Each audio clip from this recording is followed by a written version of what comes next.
get your March newsletter video from the car. It is sunny, welcome sunny, but a little bright, a little weird. So we've got a situation going on here. If I'm looking squinty, that's why. I have a lot of stuff to share with y'all in March this month. One is my topic for this month is SEL and mental health issues. So you got issues, I've got issues. I'm more than happy to we can just have a talk. Even I've got I've been on a journey with all that. I'm happy to talk about that. But as far as technology and kids and doing stuff, I have some project ideas, like some things we've done last year in both my districts. We did calm kits, which were these like physical, like kind of zipper pouch kits with fidgets and very personalized items and strategies, things kids could use to help promote mindfulness, but also like as a coping skill for moments of need. So that's something we've done. I've done a lot of work with virtual calm spaces. I actually did a whole video, like hour-long video presentation with my fellow coach, Anne.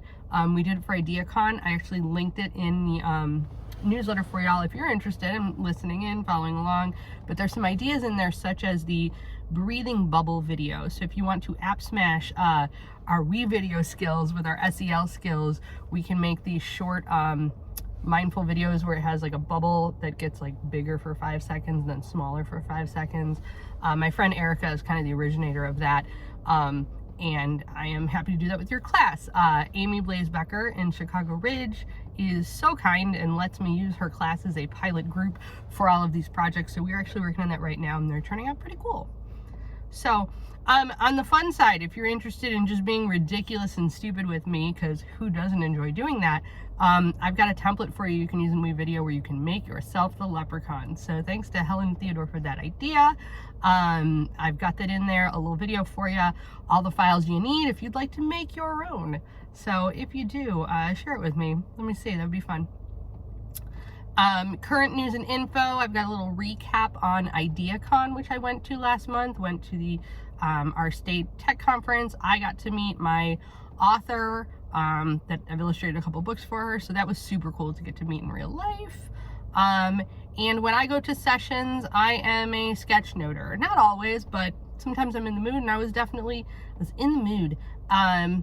Every time I go to a session, even if it's something where I think I know lots of stuff, for example, my Google Slides graphic design session, my friend was leading it, and I'm like, I want to show support, I'm going to go, still learn something new. So lots of tips and tricks and things there. Went to a session on NFTs and Web3. Again, my friend was leading it. Listen, I get NFTs in the sense that like I was an art teacher and I understand the value of like being the owner of the one thing and like the philosophy behind it, I get it.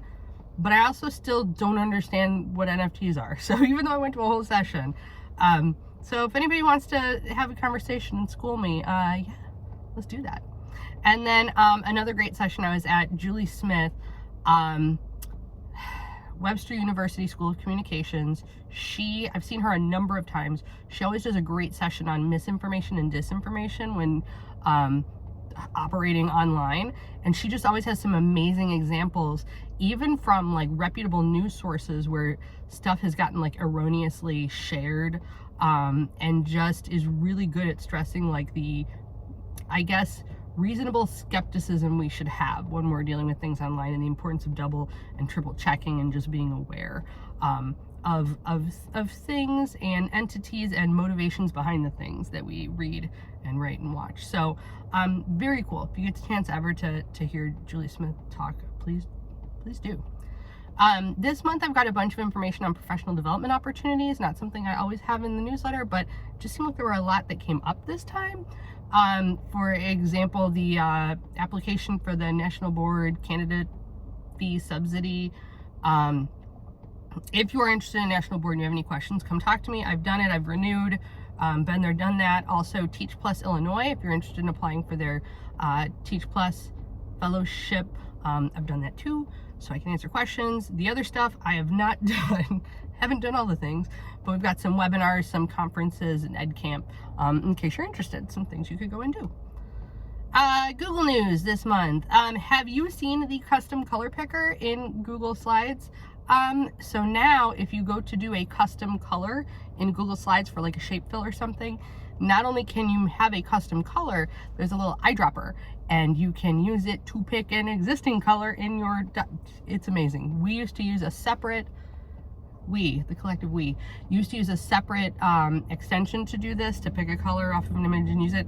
Now the Google's got it right in there. So amazing, amazing, amazing. If you haven't seen it, check it out. The other thing that we're hearing all kinds of stuff about is all things AI and artificial intelligence. One is I've got a link to something called Music LM, which is a Google AI for music. If you use Google Forms, there's an AI quiz exit ticket tool that you use with Google Form. I linked out to that. A lot of the stuff I don't even know the ins and outs of. It's so new. It's just cool stuff from like people I know that, you know, I trust, and it's worth, you know, looking into. So if that's something you're interested in. Also got some resources here. ChatGPT, if you haven't heard about it, look it up because it's pretty relevant. A lot of your kids know what it is already. ChatGPT, the controversy is kids can use it to cheat and do their homework for them. But with all things, nothing is either all good or all bad. You can harness a tool like ChatGPT for good. There's an article here about how, you know, ChatGPT can be used as a tool for teachers to help you in your job. Other information about ChatGPT.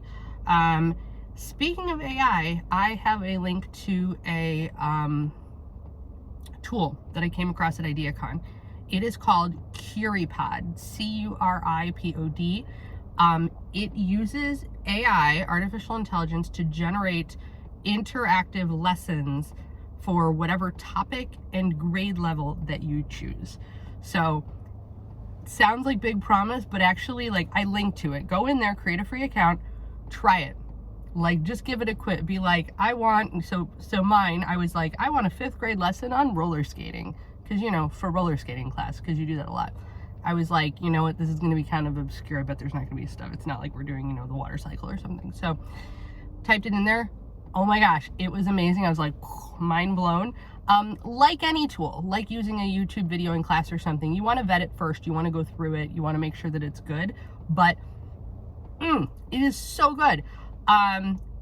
If you check it out, if you like it, if you enjoy it, I've got codes that I can give you an extended, like, premium, you know, trial, at least getting you through to the end of the school year.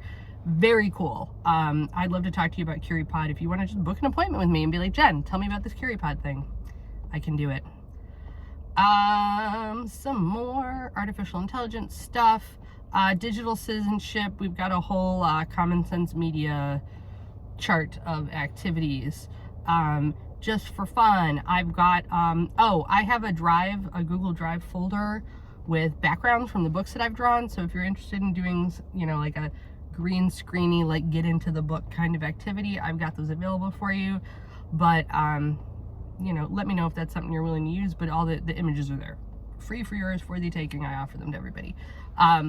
If you are looking to have fun with AI, in addition to ChatGPT and CuriPod and all the stuff that's out there, just today I learned about Scribble Diffusion.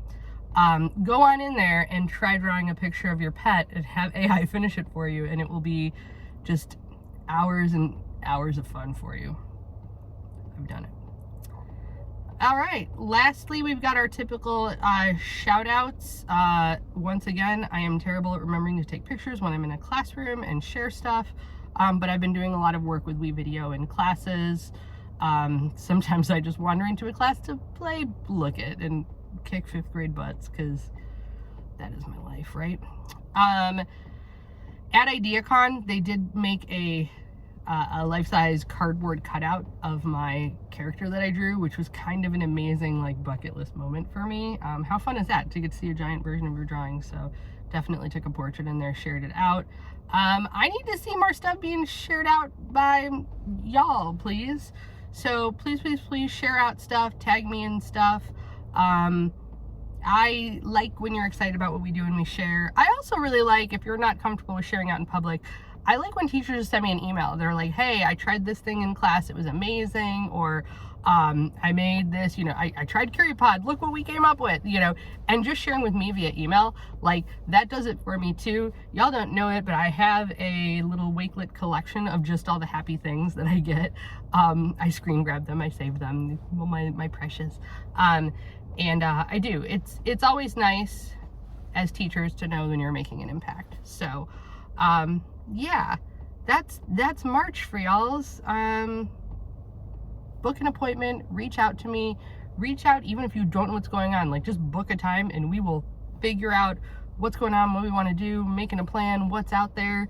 Sometimes that's all you need to do is just sit and chat and organize your brains. So I can do that. Talk soon, take care, have a good month. Bye.